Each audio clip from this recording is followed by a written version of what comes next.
Lisbonne en fête, toute de couleurs et de paillettes vêtues. Lisbonne, comme rarement, on peut la découvrir. Et pour cause, une seule nuit par an, la nuit du 12 au 13 juin, Lisbonne est d'humeur chantante.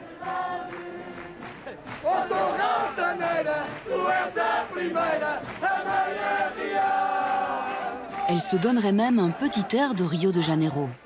C'est que cette nuit est dédiée au saint de la ville, Saint-Antoine, mort à Padoue, mais né à Lisbonne. Une liesse populaire qui ne se résume pas au seul défilé, non. Les fêtes de Saint-Antoine sont avant tout unificatrices pour les milliers de Lisboètes bien décidés à conserver les us et coutumes de leur ville. Autour des vins du patron, les grilles de barbecue embaument l'air des fleuves, de viande mais aussi de sardines grillées.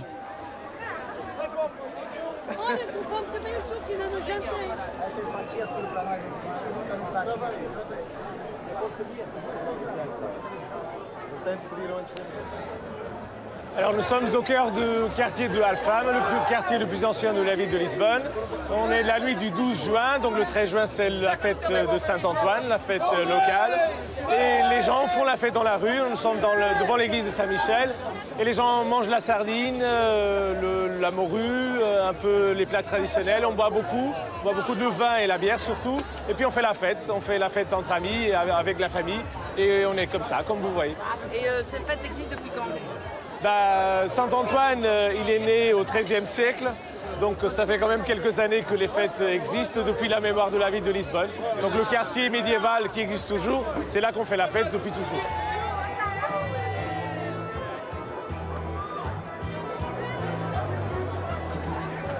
Les fêtes de Saint-Antoine font aussi vivre les croyances et les superstitions diverses. Un cierge pour une longue vie, une pièce dans les mains du saint pour la prospérité et un pot de basilic frais pour l'amour.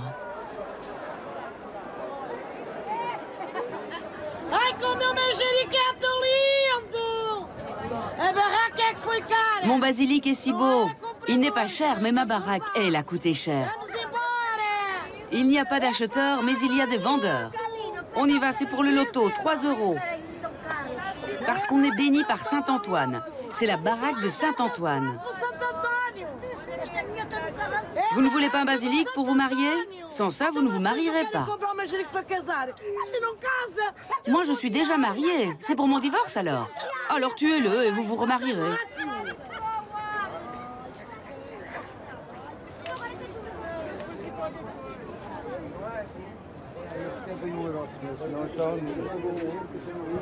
Au Portugal, les saints populaires sont Saint-Antoine, Saint-Jean, Saint-Pierre. À Lisbonne, c'est Saint-Antoine. Saint-Antoine est un saint qui arrange les mariages. Il permet aussi de gagner beaucoup d'argent au loto.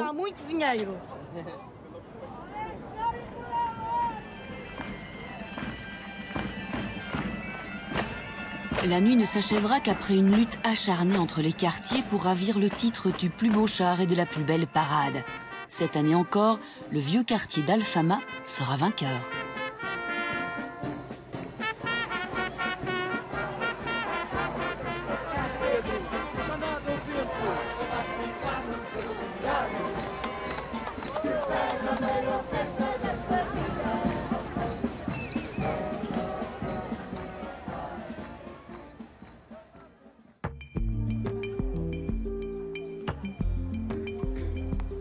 Lisbonne le 13 juin. La ville s'éveille comme souvent au fil de son histoire, un peu fatiguée, mais toujours aussi belle.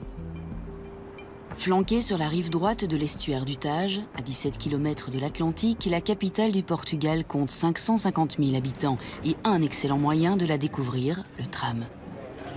Une expérience à faire en venant à Lisbonne, c'est évidemment d'emprunter l'électrico, comme on dit ici, le tramway électrique dont le premier exemplaire remonte à 1901, fabriqué à Philadelphie aux États-Unis et qui est arrivé ici en plein vacarme au grand effroi des Lisboètes qui le croyaient porteur de tous les malheurs et de tous les cataclysmes. Alors vous croirez peut-être que c'est aujourd'hui un moyen de transport qui est réservé aux touristes, pas du tout. Les Lisboètes l'empruntent encore, c'est bien pratique pour jouer à saute-mouton sur les quelques 72 km de collines de la ville. Alors, quelques conseils. Il faut prendre la ligne 28, qui est celle qui traverse notamment les quartiers les plus populaires, et notamment le quartier d'Al-Fama. Nous allons retourner, dont le nom serait d'origine arabe, Al-Hama, le hammam, le bain public, si vous préférez. Et encore, parmi les conseils, évitez peut-être les heures de pointe, parce qu'il y a 20 places assises et 38 debout, mais on les entre souvent aux chausse-pieds. Et attention, pickpocket.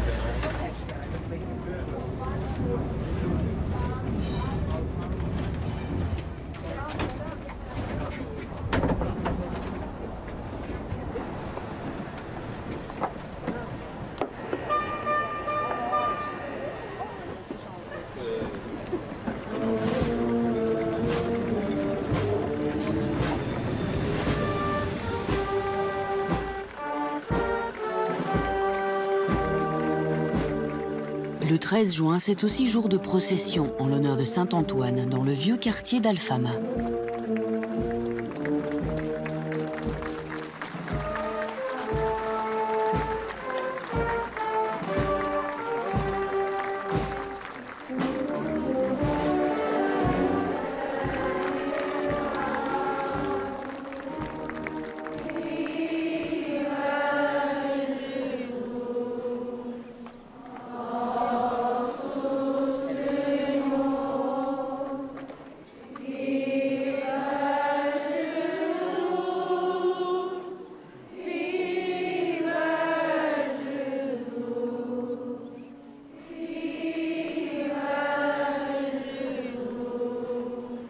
Plus bas, dans le quartier de Baïcha, l'arc de triomphe de la place du commerce s'ouvre sur la très animée rue Augusta.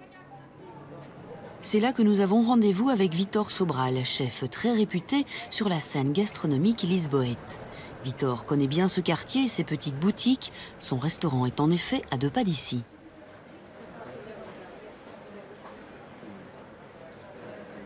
Vitor, c'est un endroit que vous affectionnez particulièrement ici. Ça. Ici, nous avons les 3 fromages portugais les plus connus. Serra, Serpa, Acetao. Nous avons aussi des fromages de l'île des Açores. Ce sont tous des fromages d'origine protégée. La plupart des fromages au Portugal sont faits à base de lait de brebis. Il y a moins de fromage de chèvre et de vache. Mais on en a beaucoup de mélange des 3. Mais les fromages de brebis sont les grands fromages portugais. Il y a aussi toute la charcuterie. Nous avons beaucoup de choses ici. Nous avons la saucisse de Mirandela, nous avons les saucissons. Beaucoup sont faits à base de porc noir. Toutes les charcuteries avec une couleur rouge sont de porc sauvage. Au Portugal, il y a 15 à 20 sortes de saucissons. Et nous avons les saucissons de porc sauvage et le jambon cru de porc sauvage, que vous connaissez sous le nom de pata negra.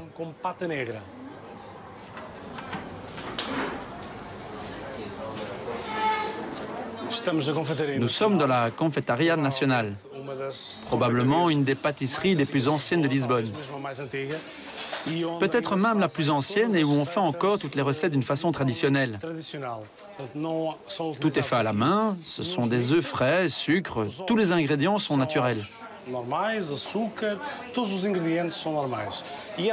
C'est une des pâtisseries les plus connues au Portugal et qui maintient encore un savoir-faire authentique.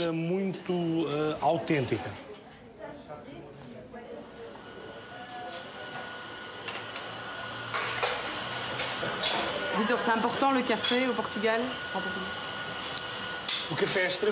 Le café est extrêmement important au Portugal.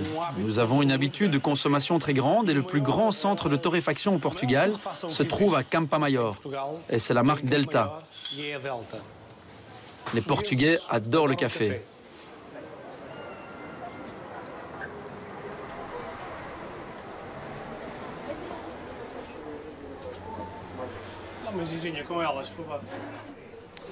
Alors voilà, on m'a dit qu'il fallait entrer dans un de ces estaminets, je ne sais pas très bien comment les appeler, il n'y en a plus que 5 ou 6 dans Lisbonne, où on sert la ginginha, comme vous pouvez le voir. C'est une espèce d'alcool à base de cerises qui ont macéré dans l'aguardente, comme on dit ici, hein, donc dans l'alcool un peu fort, avec une addition d'eau et de sucre et peut-être aussi d'un peu de cannelle. Ça se boit debout, rapidement, ça titre 23 degrés, ça coûte moins d'1 euro et ce genre d'endroit est ouvert de 7h à 24h.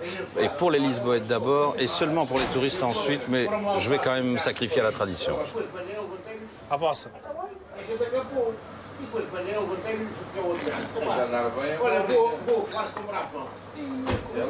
sent que ça a macéré en tout cas. Vitor exerce son art sur la place du Commerce, place que les Lisboètes continuent à nommer Terreiro do Paço, esplanade du palais, pourtant détruit lors du tremblement de terre de 1755. Ouvert en avril 2004, de décoration contemporaine, le restaurant de Vitor fait partie de cette mouvance que connaissent les capitales européennes en matière de gastronomie. Un style, une cuisine novatrice, mais inspirée de la cuisine traditionnelle du pays. Pour Vitor, à nouveau, ses préférences vont à la charcuterie. J'ai choisi ces 3 saucisses parce qu'elles sont très différentes. Elles proviennent de 3 régions différentes. Celle-là est faite dans le sud du pays. On dit qu'elle vient de la tradition juive. Elle est faite avec de la farine et de la graisse. Initialement, elle était faite pour les juifs qui ne mangeaient pas de porc.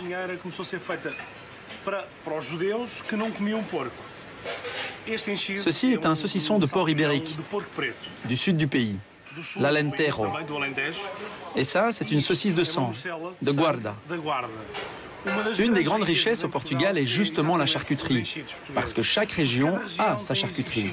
D'un village à l'autre, les préparations sont différentes.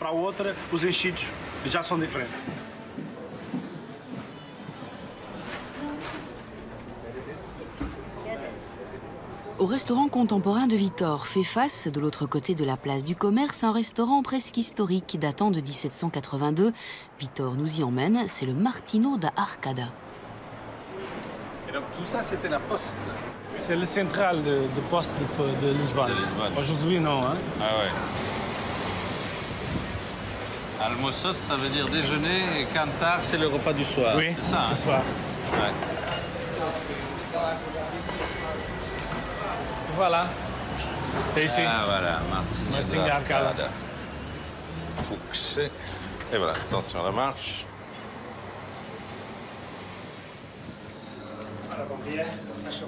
Bonjour. Je vais vous laisser entre amis. Bonjour, Antonio de Souza. Enchanté. D'accord. Je crois que j'ai compris. Lisbonne est véritablement la ville du poète Fernando Pessoa.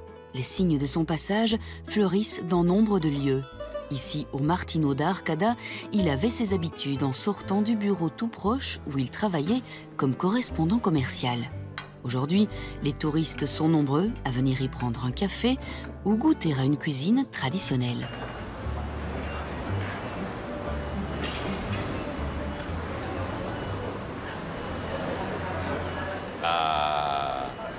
Là, je crois que je ne vais pas être déçu. C'est le plat national. Enfin, quand je dis le plat national, c'est tout à fait impropre comme expression. C'est le produit, c'est le poisson que l'on consomme le plus. C'est le bacalhau, hein, que l'on peut appeler cabillaud, morue, que l'on pêche généralement pas ici, mais plutôt en mer du Nord. Et les Portugais disent qu'il y a au moins 365 façons de le préparer, c'est-à-dire, vous l'aurez compris, une pour chaque jour de l'année.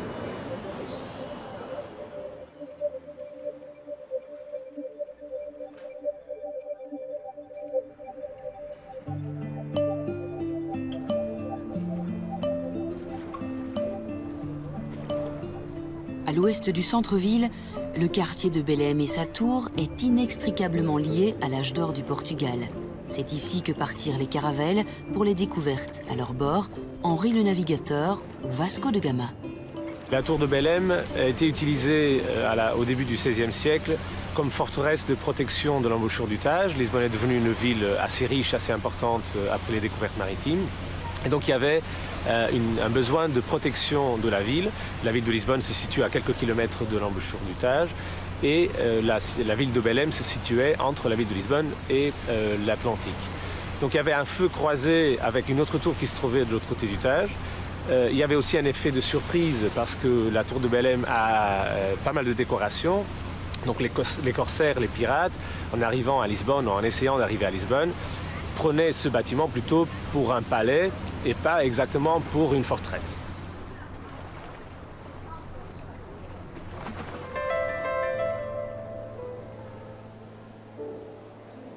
Lorsque le roi Manuel Ier arriva au pouvoir en 1495, il récolta les fruits de l'incroyable ère d'expansion, bâtissant des monuments et des églises grandioses comme le monastère Saint-Jérôme, qui reflétait l'état d'esprit prévalant alors. Il s'agit probablement du bâtiment le plus important de la ville de Lisbonne. Il est classé patrimoine mondial par l'UNESCO. Et il est l'endroit où les navigateurs venaient prier avant de partir en mer. Donc les caravelles se trouvaient pendant l'époque des découvertes maritimes devant le monastère, c'était la plage.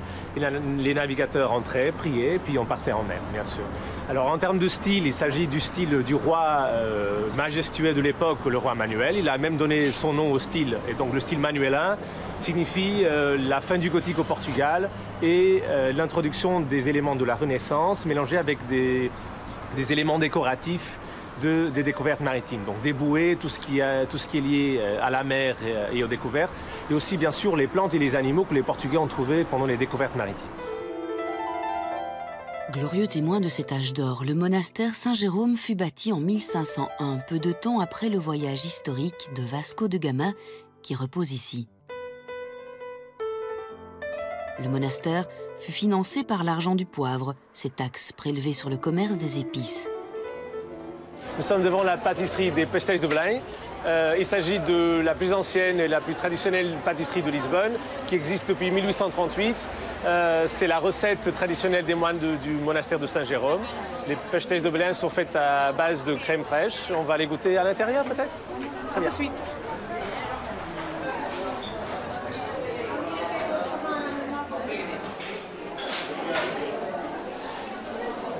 Depois se me der os pastéis, por favor, com canela e açúcar. Não, eu ponho, ok? Muito obrigado. Et les voilà. Donc les Portugais mettent encore un tout petit peu de sucre en poudre. Le saupoudrer comme ça. Et puis la tradition, c'est la cannelle. Donc les épices portugaises. La richesse du Portugal venait du poivre et de la cannelle. Et voilà. La recette traditionnelle de Lisbonne.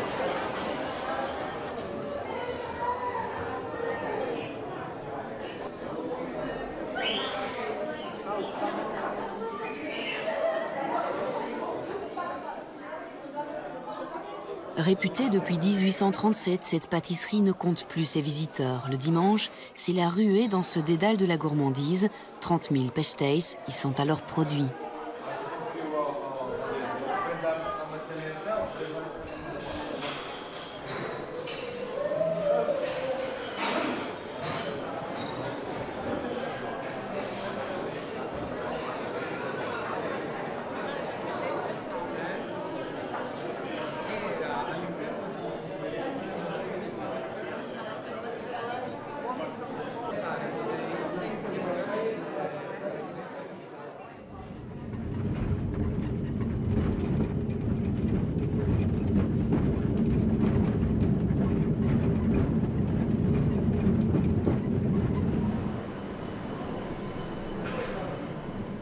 Nous remontons par le tram funiculaire vers le haut de la ville. Dans un quartier fascinant, aux rues pavées, aux façades écaillées et colorées.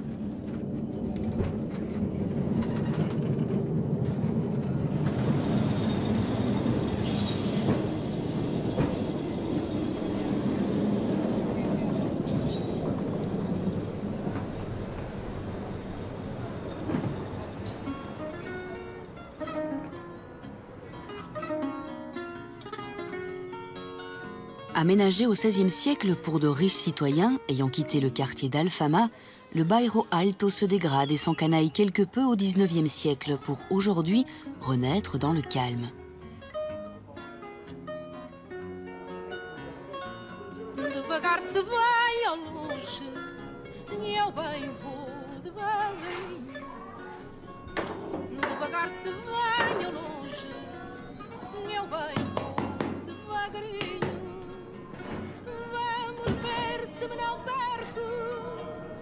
Le restaurant Atravessa a pour cadre un somptueux couvent du XVIIIe siècle totalement restauré.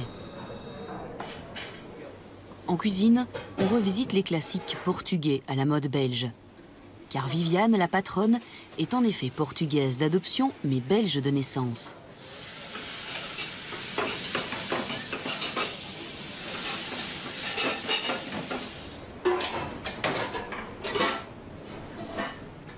Viviane commença voici 30 ans en proposant à ses clients les recettes de sa maman. Aujourd'hui encore, le samedi soir, est réservé aux casseroles de moules.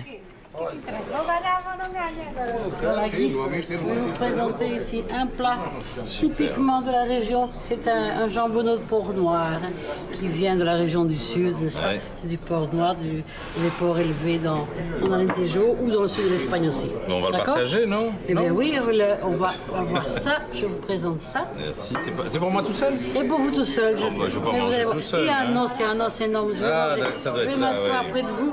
Dites-moi, Viviane, vous êtes là depuis combien d'années maintenant? Eh bien, 35 ans, Guy. 35 ans. Le moins qu'on puisse dire, c'est que vous n'avez pas désappris le français, hein? Non, mais c'est déjà, j'ai plus de temps déjà de ma vie ici au Portugal qu'en Belgique, chez nous. La Belgique, c'est mon enfance, n'est-ce pas? Oui, mon enfance. J'ai quitté la Belgique, j'avais 21 ans. Et je suis ici depuis déjà plus de 35 ans. Donc, vous voyez, j'ai plus de temps de ma vie déjà ici. Au soleil, c'est un beau pays et c'est toute ma vie maintenant, c'est ce restaurant. Alors, ce restaurant, il est installé dans un cadre assez exceptionnel. Oui. C'est un couvent. Un couvent de religieuses. C'est un restaurant très catholique, comme dit Julius Bocan à propos des bières, c'est ça? Très, très catholique. Mais les catholiques ont toujours ce don de faire des bonnes choses. Et à la bonne table, les catholiques sont réputés pour ça. C'est les moines en Belgique qui faisaient la bière, n'est-ce pas? Et ici, ce sont les religieuses qui faisaient tous les sucreries. Et tous les desserts faits par les religieuses, sont des desserts faits à base de jaune d'œuf. Ah oui, j'ai remarqué ça. Savez-vous pourquoi? Ah ben non, justement. Pourquoi est-ce que qu'est-ce qu'on faisait avec les blancs d'œufs, donc? Coller le vin, mais ça m'étonnerait. Aussi, on faisait aussi le filtrage du vin. Ouais. Mais non, surtout, qu'est-ce qu'elles faisaient? Elles n'avaient pas d'amidon, elles amidonnaient leurs cornettes. Et voilà pourquoi les desserts sont à base de jaune d'œuf. Oui, plus tout ça mélangé avec les invasions mauresques, on y a mélangé des amandes, il y a aussi beaucoup d'amandiers dans le sud du Portugal, et tout ça fait des choses très, très riches, très bonnes. Antonio va vous montrer comment il faut manger. Comment il faut manger ce jambonneau, parce que ça a l'air énorme. Ça me bien, hein? Si vous saviez depuis le nombre d'années qu'on ne m'a plus coupé ma viande. Ah, quand vous étiez petit. Ah, c'est un grand plaisir. Un grand plaisir, n'est-ce pas? Quand on avait maman et papa. Et puis voilà, ça dégage, des odeurs. Mais ça, nous faisons ça à tous nos clients pour qu'ils ne soient pas complètement perturbés avec ce plat en disant par où je commence. On ne va pas laisser complètement refroidir non plus. Hein. Bon appétit, Viviane. Bon appétit, Guy. Bon appétit. Devagar se vai ao longe, meu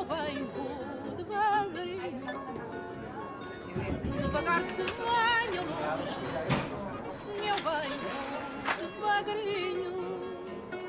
Vamos ver se me não perco nos atalhos do caminho. Vamos ver se me não perco nos atalhos do caminho.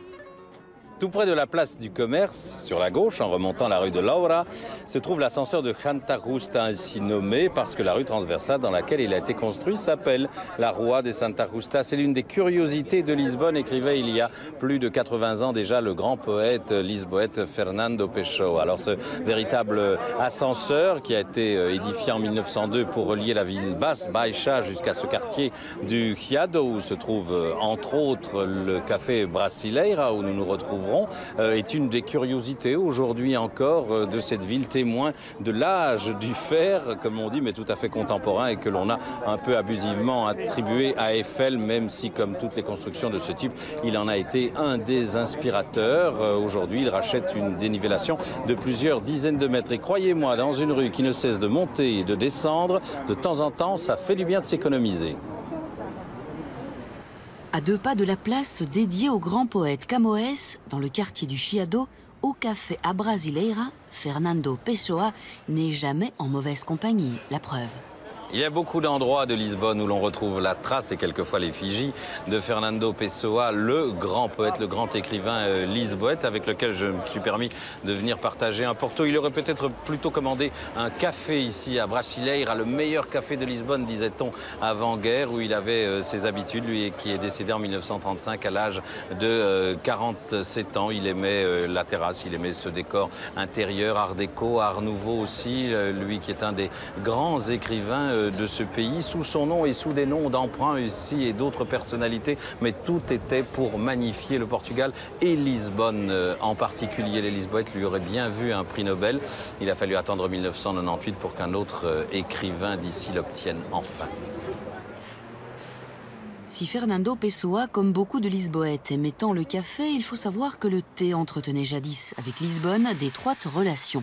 C'est dans son port, en effet, qu'il acquit ses lettres de noblesse en Europe.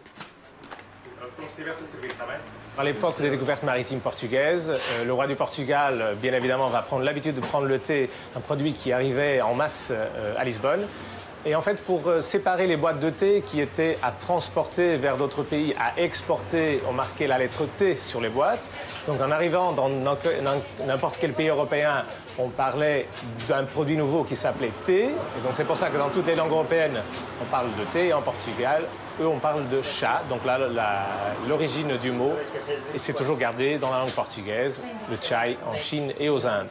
Plus tard, au XVIIe siècle, une princesse d'origine portugaise va marier Charles II d'Angleterre. Elle va déjà d'ailleurs donner la ville de Bombay à son époux, à Charles II d'Angleterre. Elle va introduire dans la cour d'Angleterre l'habitude du thé à 5 heures. Et puis une habitude qui va se effacer complètement des habitudes portugaises au XIXe siècle, quand le commerce du café au Brésil va remplacer le commerce du thé avec les Indes. Et donc, on va commencer à boire surtout le café à Lisbonne et surtout l'espresso qu'on va consommer, bien évidemment, toute la journée.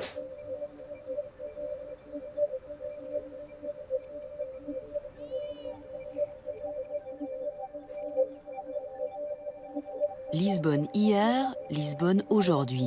Et le Lisbonne d'aujourd'hui, c'est au Parc des Nations qu'on le découvre. Sur l'ancien site de l'exposition universelle de 98, une véritable réhabilitation à succès. Il s'agit d'une zone d'environ 5 km² dans la zone orientale de la ville de Lisbonne. Jusqu'en 95, il s'agissait de la zone industrielle de la ville de Lisbonne. Et puis, il y a eu l'idée de construire une exposition mondiale et de faire la commémoration de l'arrivée de Vasco da Gama aux Indes en 98. Donc, avec l'exposition 98, le Portugal a célébré ce fait historique. Et la reconversion urbaine de la ville va continuer jusqu'en 2010. C'est tout ce que vous voyez. Le Parc des Nations, c'est parce que ça représente un peu les nations du monde qui ont participé à l'expo.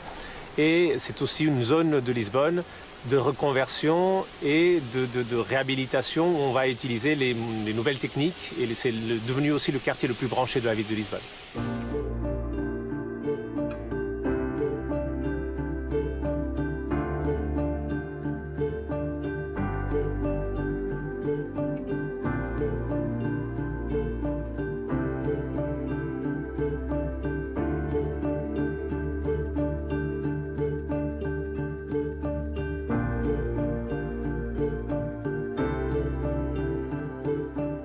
L'Océanorium de Lisbonne, installé dans l'ancien pavillon des océans de l'Expo universelle, est l'attraction touristique la plus fréquentée du pays, avec 1 million de visiteurs chaque année.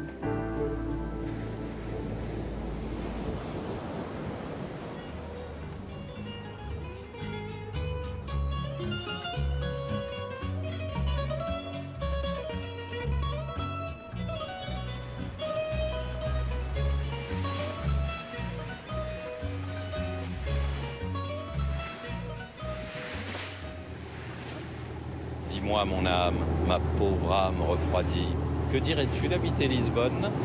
Il doit y faire chaud, tu t'y ragaillardirais comme un lézard, C'est une ville au bord de l'eau, écrivait Baudelaire. L'eau par laquelle tout commence et tout finit. Et ce n'est pas sans une pointe de saudade et cette nostalgie, ce mal qui fait du bien, ce bien qui fait du mal, que l'on quitte Lisbonne et que l'on retrouve dans ce chant exprimé comme le cri du destin, le fado que j'aime beaucoup.